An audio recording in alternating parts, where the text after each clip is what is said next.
Yes, we're still in June right now, but as the calendar moves to July the 1st and 2nd this weekend, it's time for the penultimate round of the Revo British Championship, which is held for the very first time at the Schoolhouse track in County Durham, right up there near Newcastle.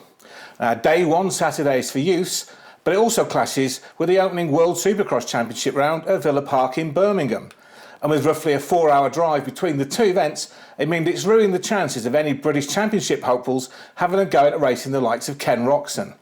And it stops youth racers and serious adult championship riders even going to watch. Not ideal.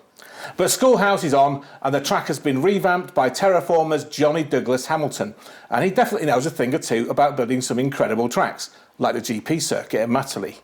Now, he's been up there working his magic and has posted some photos on social media showing just how good the track looks. And with the weather forecast being good for this weekend, it's sure to be pretty darn spectacular. Now, you can see it's not a deep sand track or baked hard pack. That's the usual stomping grounds for Conrad Mewse and Josh Gilbert respectively. So it'll be a fair fight in the MX1 class between those two Honda riders and Yamaha's Harri Kullas, who, as we know, can ride anything. Now, Conrad now holds the red plate by 17 points from Kullas, who's 2 in front of Gilbert. Mewse dominated both motos at the last round at Hawkston Park and benefits from the total laser focus of his team manager Dave Thorpe on his team winning the British Championship. There's no let-up from the hard work of testing, training, and everything is focused on the Revo rounds. So while Schoolhouse has been off limits as it's been worked on as a track, the nearest similar track is Ironworks in Middlesbrough. So Mewse was up there testing for 3 days last week and again 3 days this week, and he's been joined by lots of other serious British Championship riders aiming to get dialed into the conditions. Now, Gilbert was a tad disappointed at not winning in Hawkstone, and he doesn't like the track there much anyway. He then went to the Patch Quick, much more his liking, and didn't have a great time. Schoolhouse dominated and got his hands on the biggest trophy in motocross. It's just a psychological boost that Schoolhouse needs. So Gilbert has gone away, regrouped, and has been testing with the team at Apex. He wasn't a fan of the suspension setup at Hawkstone, but that might have been due to him not really loving the track. Either way, both Gilbert and Schoolhouse need to start winning races now if the Mewse freight train is to be stopped. There's still 100 points up for grabs in a title hunt, so it's far from over. And now, of course, there are a few more riders capable of mixing it at the front. Ivo Monticelli is back from injury. Remember, he broke his arm in the very first race of the year at Oakhanger. He's now back on the gas and getting quicker every time out. Evgeny Bobryshev is also getting back into the groove and is now a serious podium threat. He's already 4th in the championship. And defending champ Tommy Searle is now fully focused on the outdoor and wants some wins for his Revo team. Now, Searle was in the running for a wildcard ride at the Birmingham Supercross opener, but has opted to keep his focus on the remaining British rounds. Then there's the always fast John Adamson, who's finally looking more at home on the gas this year.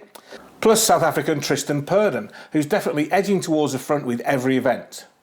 Ashton Dickinson is starting to make inroads towards the podium, plus there's Cumbrian Brad Todd, who will want to impress his northern fans and local sponsors like Bike Sport Newcastle.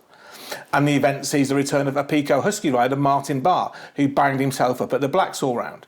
Despite that, he finished 6th there, then checked into hospital where the extent of his injuries were found, and he hasn't raced since then. Those Ulstermen are definitely made of tough stuff. Also joining the MX1 class is James Dunn. James Dunn's been out after breaking his leg in the very first round 2 years ago when he was riding for Revo Kawasaki. He's now back, he's riding a Honda, and he had a little ride out at the Patch Quick last week, did fairly well, and he's thrown his hat into the ring, ready for the Revo Championship round at Schoolhouse. Now, it's also injuries that have thrown the MX2 class into disarray, as this week Bobby Bruce revealed he crashed in testing in Belgium and hurt his wrist quite badly. So he won't be stealing another trademark hole shot at Schoolhouse as he's too injured to ride. That's such bad timing for the 19-year-old, who won his first Revo moto at Hawkstone and ended the day level on points with championship leader Isaac Gifting. Both had a win in the second on the day, with the Swede taking yet another overall win as he took the second race victory. Now, Isaac Gifting can clinch the championship on Sunday with 2 decent rides, as he currently has a 52-point lead over Elliot Banks-Brown and 62 over Taylor Hamill. Along with Bruce, these are the only riders who can potentially mathematically catch him. But if he leaves on Sunday with a 50-point lead over all of them, he'll be champion already. It sounds realistic, as gifting has been at or near the front in every moto this year. But this is motocross, and as we know, anything can happen. Just ask Eli Tomac. Now, Banks Brown has had an incredible podium run, and with no fast-starting Bruce to contend with, he'll be gunning to get on the podium. However, Elliot's been working hard building the biggest Honda dealership in the UK for his family business. It opens on Saturday and has been a mad last-minute rush, as big building projects always are. However, not having time to dedicate to riding and training doesn't seem to adversely affect the double British MX2 champ. So who knows, perhaps we'll see him with another moto win at Schoolhouse. And for those Honda fans, the Banks dealership is going to be back selling motocross bikes, and the new flagship store in Colchester will have all the latest CRs as well as some tasty old machines on display too, and plenty of road bikes of course. So back to Schoolhouse, and Jorgen Talviku is getting stronger all the time after his nasty crash at the opening Oak Hang Around.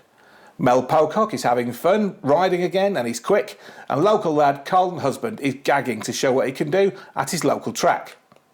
Honda's MX2 rookie Charlie Heyman has been out testing an all-new engine spec on his 4P tuned CRF 250R, so he's keen to show the sort of race-leading form he had at the end of last year with his wildcard ride in the last race of the season. Now, at the other end of the experience scale, the event sees Brad Anderson having an MX2 wildcard on the two-stroke KTM 250. Now, last year he also had a wildcard on an Evo spec CR250 at Canada Heights and got into the top 10. So with a modern bike, the officially retired former British champ will be looking to show some of the young guns the way round. And as we know, Ando never gives up. So with action in the 65, 85, 125 and 250 youth classes, it's going to be a good one. And remember, it's not live streamed, so keep up with the action on MotoHead social channels through the day and on our YouTube highlights soon afterwards.